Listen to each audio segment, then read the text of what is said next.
우리 함께 인사할까요? 할렐루야. 할렐루야. 한 주간 평안하셨습니까? 우리 옆에 있는 분들과 그렇게 인사하겠습니다. 사랑하고 축복합니다.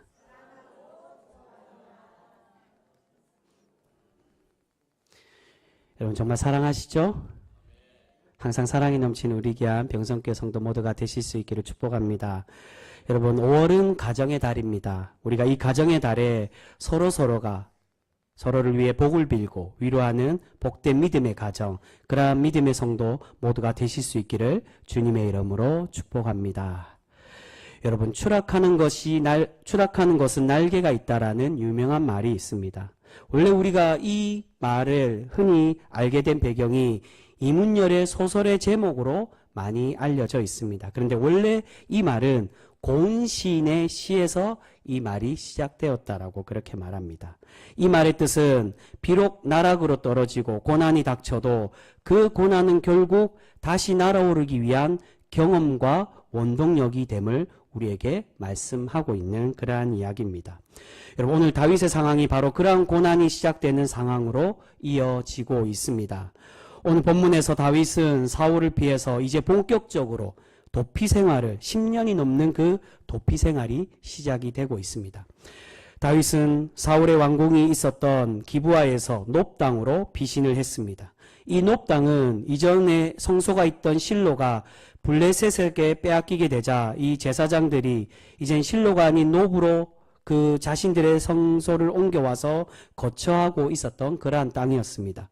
그래서 다윗은 이 놉 땅에 있는 제사장이었던 아히멜렉에게 찾아가서 자신이 굶주려 있으니 자신에게 먹을 음식을 달라고 요청을 하고 있습니다. 그러나 아히멜렉에는 무엇만 있었습니까? 안식일이 지나고 성전에서 나온 거룩한 떡인 진설병밖에 없다라고 그렇게 이야기합니다. 우리 그 말씀 보겠습니다. 4절 말씀입니다. 4절 말씀 같이 읽습니다. 시작. 제사장이 다윗에게 대답하여 이르되 보통 떡은 내 수중에 없으나 거룩한 떡은 있나니 그 소년들이 여자를 가까이만 하지 아니하였으면 주리라 하는지라. 아멘. 보통 떡은 없고 거룩한 떡, 바로 진설병만 있다라고 말합니다. 그래서 다윗은 이 말에 우리가 3일 동안 여자를 가까이 하지 않았기에 성결한 상태라고 말하며 이 진설병을 받아 먹게 되었습니다. 여러분 원래 진설병은 당연히 이 아히멜렉이 이야기하는 것처럼 성결해야 되는 것은 당연한 것이고 또 무엇이 철칙입니까? 사실은 일반 사람들, 레위인도 먹지 못하고 오직 제사장들만이 먹을 수 있는 음식이 바로 진설병이었습니다.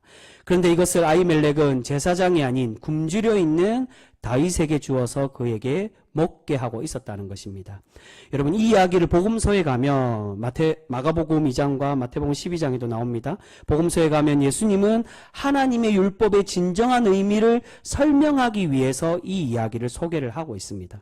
하나님의 율법은 단순히 율법의 형식을 지키는 것을 넘어서 하나님의 긍휼하신 은혜를 위해서 형식을 뛰어넘을 때도 있다는 것을 우리에게 말씀해 주고 있습니다. 즉 율법의 중요한 것은 율법의 외형이 아닌 긍휼과 사랑에 있다는 것입니다. 그래서 마가복음 2장 말씀에 이어서 말씀하시는 것이 그것을 우리에게 말씀하며 권면합니다. 사람이 안식을 위해서 있는 것이 아니라 무엇을 위해 있다고요? 안식일이 사람을 위해서 있다라고 말씀하고 있습니다. 안식일이 사람을 위해서 있다는 것, 하나님의 율법은 사람에게 하나님의 은혜와 인자가 긍휼하심과 인자를 나타내기 위해 우리에게 주신 율법이라는 것입니다. 여러분 지금 다윗은 사울에게 쫓겨서 굶주려 있는 상태였습니다. 물론 아히멜렉은 이러한 다윗의 상황을 모르고 음식을 주었습니다. 쫓기는 것은 모르고 비밀 임무를 받아서 자신에게 와서 배고파서 이 음식을 찾는 것으로 생각을 했습니다. 하지만 하나님은 이렇게 율법을 어긴 다윗을 어떻게 하고 있습니까? 책망하거나 이 다윗을 벌하지 않고 계신다는 것입니다. 왜 그럴까요? 분명히 제사장만 먹으라고 그렇게 율법에 정했는데 그 율법을 어긴 것은 분명한 것인데 왜 하나님은 다윗을 벌하지 않는 것일까요? 그것은 바로 지금 쫓기고 굶주려 있는 다윗에게 하나님은 은혜를 베풀어 주고 계심을 보여주고 있는 것입니다. 그래서 아히멜렉이 그렇게 이야기하는 겁니다. 나에게는 보통 떡은 없으나 거룩한 떡만 있다라고. 너에게 줄 것은 이 거룩한 떡밖에 없다라고. 즉 하나님의 은혜가 너를 구원하고 너를 살릴 것임을 말씀하고 있습니다. 비록 다윗이 제사장만 먹어야 하는 이 진설병을 먹게 되었지만 하나님은 왕으로 기름 부음 받은 다윗의 고난과 어려움을 위로하시고 긍휼함을 베풀어 주시기 위해서 그에게 진설병을 먹도록 허락하고 계신다는 것입니다.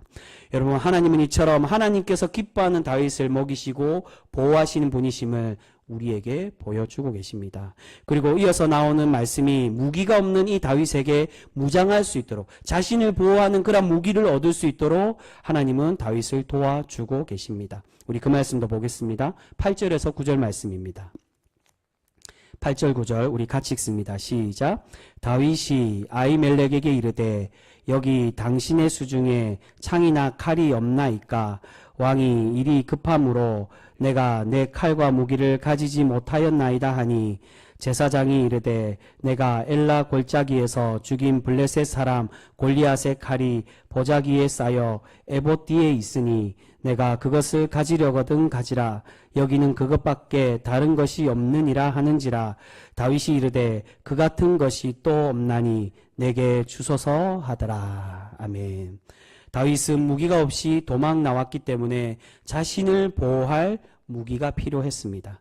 그래서 아히멜렉에게 무기를 달라라고, 혹여 무기가 없냐라고 그렇게 요청을 했을 때 자신에게는 무엇만 있다라고 말합니까? 다윗이 죽였던 그 골리앗의 칼밖에 없다라고 대답하며 이 무기를 다윗에게 주고 있습니다. 여러분, 이 말씀은 나중에 다윗이 골리앗과 같이 블레셋을 정복하고 진정한 왕이 될 것을 우리에게 암시해주며 설명하고 있는 말씀입니다. 즉, 이 말씀은 지금 이렇게 쫓기고 있고 아무런 무기가 없이 떠돌아다니지만 누가 우리의 힘과 무기가 되어주신다고요? 오직 하나님께서 하나님의 사람 다윗과 함께 하시고 다윗의 무기가 되어주시고 그에게 힘이 되어주셔서 그를 지키고 보호하고 계심을 우리에게 말씀해주고 있다는 것입니다. 여러분, 다윗이 골리앗을 어떻게 싸워서 이기게 되었습니까? 창과 방패가 아니라, 또한 자신을 보호할 수 있는 갑옷을 입고 싸운 것이 아니라 사울이 자신의 무기를 주었을 때 이것으로 내가 싸울 수 없다라고, 그래서 담대히 나아가며 무엇으로 싸우고 있습니까? 겉으로는 물맷돌로 싸워서 골리앗을 이긴 것 같지만 다윗은 고백을 하고 있습니다. 내가 여호와의 이름으로 담대히 나아가겠노라고. 다윗은 골리앗을 물리칠 수 있었던 것이 그의 온전한 무기, 바로 하나님을 의지하고 하나님만을 바라보며 하나님과 함께 싸워 나갔을 때 이 불가능한 거인 골리앗을 싸워서 이길 수 있게 되었다는 것입니다. 오늘 말씀은 바로 그 전쟁 때 다윗과 함께 하시고 다윗을 승리하게 하시던 하나님께서 여전히 다윗을 지켜주시고 다윗과 함께 하여 주심을 우리에게 말씀하고 계신다는 것입니다. 그런데 이후에 또다시 다윗이 굴욕당하는 모습이 이어지고 있습니다. 다윗은 사울이 계속 자신을 쫓아올 것을 예상하고 적국인 블레셋의 땅인 가드로 가서 아기스 왕에게 도움을 요청하고 있습니다. 여러분, 앞에 직전에 나왔던 골리앗이 블레셋 중에 어느 지역의 사람이었습니까? 이 바로 가드 지역의 사람이었습니다. 이 골리앗의 무기를 취한 것과 이 가드 지역으로 가는 게 다 이어지고 있습니다. 다윗을 통하여 이 가드와 블레셋 땅, 이게 헷갈릴 수 있지만 블레셋은 한 민족을 말하는 게 아니라 이 이스라엘에 있는 이 가나안 땅에 있는 연합의 이방 민족을 말합니다. 그래서 지금의 팔레스타인이란 말이 이 블레셋에서 온 말입니다. 블레셋이 팔레스타인으로 그렇게 발음이 바뀝니다. 가나안에 있는 여러 소수민족의 연합민족을 말합니다. 그래서 그 중에 하나가 이 가드 사람들이 속해 있는 것입니다. 하나님께서 가드 사람 골리앗을 물리치게 하신 그 무기를 다윗에게 주신 것은 이 가드로 가게 하셔서 그들과 함께 지내게 하고, 또한 나중에는 결국 이 블레셋을 물리치고 굴복하는 왕으로 세우심을 우리에게 말씀해 주고 있는 것입니다. 그런데 아기스의 신하들과 아기스의 왕은 과거 다윗이 블레셋을 물리쳤던 사람이라는 것을 알고 그를 경계하게 되었습니다. 그래서 다윗은 이들에게 혹여 보복당할까봐, 내가 저들을 수만 명을 내가 그렇게 죽였기 때문에 그들에게 혹여 붙잡혀서 보복당해서 그들에게 죽임을 당할까봐 이제는 미친 사람처럼 행동하여 지금의 이 위기를 모면하고 있는 것을 볼 수 있습니다. 우리 그 말씀도 보겠습니다. 11절에서 13절까지 말씀입니다. 11절에서 13절까지 말씀 우리 같이 읽겠습니다. 시작. 아기스의 신하들이 스에게 말하되 이는 그 땅의 왕 다윗이 아니니까 무리가 춤추며 이 사람의 일을 노래하여 이르되 사울이 죽인 자는 천천히요 다윗은 만만이로다 하지 아니하였나이까 한지라. 다윗이 이 말을 그의 마음에 두고 가드 왕 아기스를 심히 두려워하여 그들 앞에서 그의 행동을 변하여 미친 채 하고 대문짝에 그적거리며 침을 수염에 흘리매. 아멘. 지금 다윗은 목숨을 부지하기 위해서 미친 사람처럼 자기가 미친 것으로 행동하며 지금 이 굴욕을 참고 있습니다. 그런데 11절에 보시면 아기스의 신하들이 이 다윗을 어떻게 부르며 다윗을 경계하고 있습니까? 왜 다윗을 경계합니까? 그는 어떤 사람이라고요? 그 땅의 왕이라고 부르고 있습니다. 즉, 이 사람은 이스라엘의 왕이라는 겁니다. 이스라엘의 왕으로 칭함을 받아서 앞으로 세워질 사람, 그러한 사람이기에 그를 두려워하고 경계한 것입니다. 여러분, 오늘 말씀은 계속해서 다윗이 앞으로 높여질 것과 또한 계속 시험받고 고난받는 다윗의 모습을 교차해서 보여주고 있습니다. 하나님께서는 과거에 또한 앞으로 다가올 미래에는 다윗이 이스라엘의 왕이 될 것이지만 그러나 지금 현재는 어떻게 하고 계신다는 겁니까? 이 모든 영광이 아닌 굴욕과 고난의 시간을 걸어가도록 다윗의 인생을 만들고 계신다는 것입니다. 여러분, 이것은 하나님께서 기뻐하는 사람, 하나님께서 세우시기 원하는 사람은, 그러한 위대한 사람이 되기 위해서는 하나님의 훈련과 연단이 필요함을 우리에게 말씀해 주고 있습니다. 여러분, 역사적인 위대한 인물들을 보면 결코 고난 없이 성공한 사람은 거의 없는 것을 볼 수 있습니다. 대부분이 낮은 곳에서 고생하고 어려움을 겪고 좌절을 맛본 사람만이 나중에 더 존귀하고 위대한 위인이 되어진다는 것입니다. 여러분, 지금 다윗도 마찬가지입니다. 이제 다윗은 10년이 넘는 도피 생활을 시작하고 있습니다. 하나님께서 이 방황의 시절을 주신 이유는 바로 다윗을 사울과 다르게, 사울과 같은 사람이 아니라 그렇게 실패하는 사람이 아닌 사울과 다르게 하나님 보시기에 기뻐하는 왕으로 세우시기 위해 이 고난을 주고 계신다는 것입니다. 여러분, 사울이 어떻게 해서 왕이 되었습니까? 사울은 지금 다윗의 모습과 다르게 어려움 없이 너무나도 쉽게 왕이 되었습니다. 그러다 보니 어떻게 되었습니까? 처음 왕이 되었을 때는 정말 하나님을 잘 믿는 왕, 하나님의 나라 이스라엘을 잘 다스릴 것처럼 그렇게 맹세하고 그렇게 노력했지만 얼마 시간이 지나지 않아서 몇 년이 되지 않아 그는 교만에 빠지고 타락한 왕이 되고 말았다는 것입니다. 처음에는 하나님을 찾고 하나님을 의지했지만 나중에는 하나님이 아닌 자신을 더 의지하고 자신의 힘을 자랑하는 것을 볼 수 있습니다. 그래서 곳곳에 보시면 이 사울에게 이방의 용병들이 많이 나오는 것을 볼 수 있습니다. 오늘 말씀에 나오는 나중에 이 에돔 사람이 다윗이 이 아히멜렉에게 도움을 받았다는 것을 고해서 다음 장에 이 노베에 있는 제사장들이 모두 다 죽임을 당하는 것을 볼 수 있습니다. 이방의 많은 용병들을 모았다는 겁니다.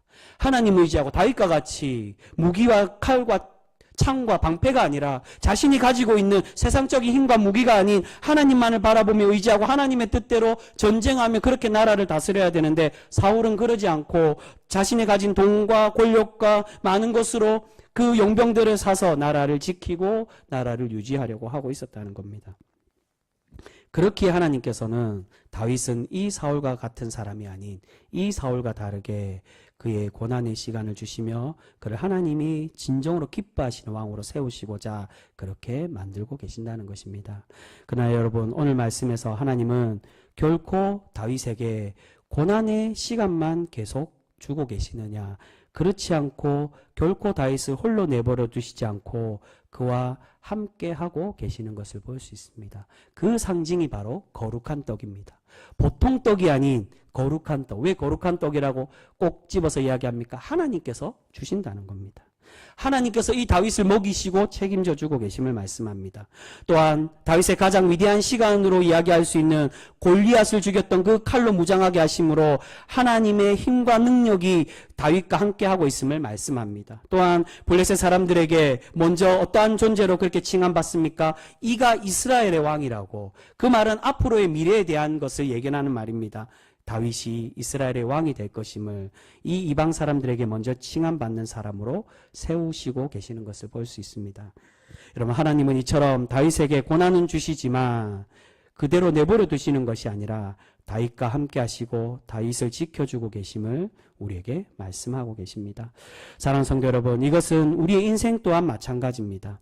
우리의 인생이 항상 순탄하기만 하고 평온하기만 하면 우리는 과연 어떨까요? 우리가 항상 행복하기만 할까요? 그렇지가 않다는 겁니다. 이스라엘 백성들의 시간들을 보면 우리가 그것을 잘 알 수 있습니다. 우리가 하나님께 은혜를 받고 항상 평온하기만 하고 인생이 잘 되면은 또 하나님을 잘 믿고 감사할 것처럼 여기지만, 그러나 그렇지 않고 그 평온함이 결국 우리를 교만하게 빠지게 하고 힘들고 어려움이 닥쳤을 때 우리가 하나님의 힘을 의지하기보다 세상의 힘, 다른 것을 더 의지하려고 할 때가 많이 있다는 겁니다. 바로 하나님은 고난과 시련을 주신 이유가 하나님의 은혜가 얼마나 큰지를 깨닫고 어렵고 힘든 시간에 하나님의 은혜를 구하는 사람이 되라고 우리에게 말씀하고 있는 것입니다. 사사기에 보시면 이스라엘 백성들은 하나님의 인도함을 받고 많은 고생 이후에 40년의 광야 생활 이후에 들어갔음에도 이 40년의 시간을 이스라엘 백성들의 신앙의 훈련의 시간이라고 그렇게 말합니다. 신명기에 그것을 설명합니다. 왜 40년의 광야의 세월을 주셨느냐. 이 가나안에서 하나님이 우리를 구원하신 분임을 깨닫게 하기 위해 그 시간을 주셨다라고 말씀합니다. 그럼에도 이스라엘 백성들이 가나안에 들어가서 정착하고 정복한 이후에 어떻게 됩니까? 교만에 빠지고 안일함에 빠졌다는, 하나님이 이제 없어도 되겠구나. 우리가 전쟁에 승리하고 이 땅을 이제 차지했으니 하나님 없이, 하나님은 옆에 두고 바알을 믿고 아세라를 믿어도 여전히 우리가 잘 먹고 잘 살 수 있구나라고 그렇게 생각을 했다는 겁니다. 여러분, 결코 인간은 평온하기만 하면 하나님을 찾지 않고 어려움이 닥쳤을 때 그 문제를 해결할 수가 없습니다. 하나님께서 고난을 주시는 이유는 바로 자신의 부족함을 알고 겸손한 자세로 하나님을 찾으며 또한 하나님께 주시는 은혜로 고난을 이길 수 있도록 만드시기 위해 주시는 시간이라는 것입니다. 여러분, 그래서 사도 바울도 동일하게 우리에게 그런 말씀합니다. 사도 바울뿐만이 아니라 성경에 보면 그런 말씀으로 많이 이야기합니다. 환난을 주시는 이유는 우리를 하나님의 연단으로 통하여 소망을 주시기 위함이라고. 로마서 5장에 보면 사도 바울이 환난을 즐거워하라, 이것은 우리를 연단하여서 소망을 이루게 하기 위함이라고 말씀하고 있습니다. 여러분, 유튜브를 보시면 인터넷 강사 중에 제일 유명한 강사가 국영수 강사가 아니라 윤리를 가르치는 이지영 강사라는 사람이 나오는 것을 볼 수 있습니다. 우리 사진 한번 띄워주시겠습니까? 예, 제가 사진을 준비했는데 이 사람이 처음 보시는 분도 있겠지만 인터넷에 이 대치동 강사하면 가장 1위 강사, 제일 연봉이 많고 가장 인기가 많은 강사를 이 이지영 강사라고 얘기합니다. 지금은 잠깐 쉬고 있지만 가장 많은 연봉을 받았을 때 1년 연봉이 100억이 넘는, 국영수가 아니라 윤리여서 이 사회탐구입니다. 그러니까 이제 세 번째 시간 우리 고등학교 학생들이 배우는 사탐 시간에 그것도 한 부분인 윤리만을 가르치는데도 이 사람이 받는 연봉이 100억이 넘는 그러한 강사였다고 합니다. 근데 이 사람이 처음부터 잘 되고 어릴 때부터 많은 집의 지원과 평안한 그런 삶을 살았느냐? 그렇지 않았다라고 자신이 고백을 합니다. 어릴 때는, 어린 시절은 너무나도 불우하고 너무나도 가난한, 그렇게 힘들고 어려움이 많은 그러한 학창 시절을 보낸 것을 볼 수 있습니다. 어느 날은 집이 너무 가난해서 하루는 집에 홍수가 생겨 수해가 들었는데 집주인이 찾아와서 그렇게 이야기를 했다고 합니다. 재수 없는 사람이 우리 집에 들어와서 우리 집이 이렇게 수해를 입었다고. 그러니 너희 재수 없는 사람들이 나가기 전에 이 집을 고쳐놓고 그렇게 나가라고, 그렇게 굴욕을 당하며 어려움을 겪는 시절도 있었다고 합니다. 집의 모든 가구와 기자재들이 다 물에 젖고 자신이 배우던 책까지 다 젖어서 이제는 뭘 해야 될지도 모르고 그렇게 좌절에 빠져 있을 때, 또한 그러한 어려움뿐만이 아니라 자신의 부모님도 암에 걸려서 죽을 위기에 놓여 있는 그 상황에 이 이지영 강사는 어린 시절, 중학교 시절에 내가 왜 이리 힘들지라는 그런 고민과 그런 이 삶의 의욕을 잃었던 시절이 있었다고 합니다. 그래서 중학교 나이 때 건물 옥상에 올라가서 내가 이 삶을 포기해야 되나? 내가 죽는 게 더 낫지 않을까라는 그런 고민도 했다고 합니다. 그런데 그 죽을 각오로 아내가 공부해서 꼭 성공해야 되겠다라고 다짐하며 마음을 잡는데 그럴 때마다 자신에게 힘을 주고 자신의 마음을 잡아주었던 그런 말이 있다고 합니다. 여러분 미국의 베스트셀러 작가이자 목사인 노먼 빈센트 필이라는 사람이 한 말 중에 그런 말이 있습니다. 하나님은 인간에게 선물을 주실 때 시련이라는 포장지에 싸서 주신다는 것입니다. 작은 선물은 작은 포장지에, 큰 선물은 큰 시련의 포장지에 싸서 그렇게 우리에게 주신다는 겁니다. 결코 하나님의 선물은 쉽게 주는 게 아니라 지금 이 다윗과 같이 어려운 시련이라는 포장지에 싸서 하나님의 그 포장지의 시련을 이겨내고 그 포장지를 벗겨냈을 때 하나님의 더 크고 놀라운 하나님의 은혜의 선물을 우리에게 주심을 말씀하고 있습니다. 이 이지영 강사는 힘들 때마다 이 말을 보면서 자신의 어려움을 이겨내고 지금의 최고의 그러한 자리에 앉을 수 있었다라고 고백하는 것을 들을 수 있습니다. 여러분 우리의 인생 또한 마찬가지로 고난과 시련의 용속일 때가 많이 있습니다. 여러분 앞에 서 있는 저 또한 마찬가지였습니다. 저 또한 목사가 되기까지, 목회자가 되기까지 너무나도 많은 시련과 많은 좌절들을 겪었습니다. 여러분 그러한 시련을 겪으면서 내가 이 목회를 포기해야 되나 그러한 마음, 그러한 좌절하는 때도 분명히 있었습니다. 하지만 그럼에도 하나님이 나를 세울 것임을 믿고 참고 견디며 매 순간마다 최선을 다했을 때 하나님께서 갚아주시고 반드시 세워주실 것을 믿고 인내하였기에 지금의 이 자리에 제가 설 수 있게 되는 줄 믿습니다. 제가 우리 귀한 병성교회 목회자로 설 수 있는 것이 바로 그 고난을 참고 인내하고 이겨냈기에 하나님이 은혜 주신 것인 줄 믿습니다. 여러분 우리의 모든 시련 또한 마찬가지입니다. 이 시련이 자신의 잘못, 자신의 문제에서 비롯된 것이 아니라면 사울과 같이 교만에서 나온 그러한 고통이 아니라면 하나님은 반드시 우리를 더 높은 곳으로 세우시기 위해 이 훈련을 주시고 이 훈련을 통하여 지금의 고난과 시련을 이겨서 우리를 세우시기 위함인 줄 믿습니다. 여러분 다윗은 자신의 이 시련을 불평하지 않고 끝까지 하나님을 의지하고 순전함으로 신앙을 지켰기에 하나님의 위대한 왕이 될 수가 있었는 줄 믿습니다. 여러분 그것이 바로 사울을 죽이지 않으려고 했다는 겁니다. 불평하고 자신이 비관했다며 내가 빨리 이 고난을 끝내버려야지라고 생각했다면 두 번의 기회가 있었을 때 사울을 죽여버리고 자신이 왕이 되려고 했을 것입니다. 그런데 다윗은 하나님의 뜻과 하나님의 계획과 하나님의 섭리에 내어 맡기고 순종하는 사람이었습니다. 다윗이 그러한 신앙인으로 순전히 온전한 마음으로 살아가고자 노력했기 때문에 하나님이 다윗을 하나님의 칭찬받는 위대한 왕으로 세워가고 계시는 줄 믿습니다. 사랑하는 성도 여러분, 오늘 하나님은 다윗을 굴욕과 고난의 시간으로 내몰고 계십니다. 하지만 그 시간 속에서도 여전히 하나님께서는 함께하여 주시고 그를 지켜주시겠다라고 약속하고 계십니다. 여러분 우리도 어떤 고난과 어려움이 와도 하나님께서 이 다윗에게 주셨던 이 약속과 같이 나와 함께하여 주심을 믿고 그렇게 하나님을 의지하는 신실한 성도, 우리 복된 하나님의 거룩한 백성 모두가 되실 수 있기를 소망합니다. 여러분 하나님께서 우리를 추락하게 하시는 것은 다시 날아올 수 있는 날개를 달아주셨기 때문입니다. 여러분 성경에서 날개는 하나님의 보호와 은혜를 의미합니다. 하나님은 우리가 고난을 이길 수 있도록 우리의 날개가 되어주시고 그 날개로 우리가 다시금 날아올 수 있도록 힘과 은혜를 내려주고 계시는 줄 믿습니다.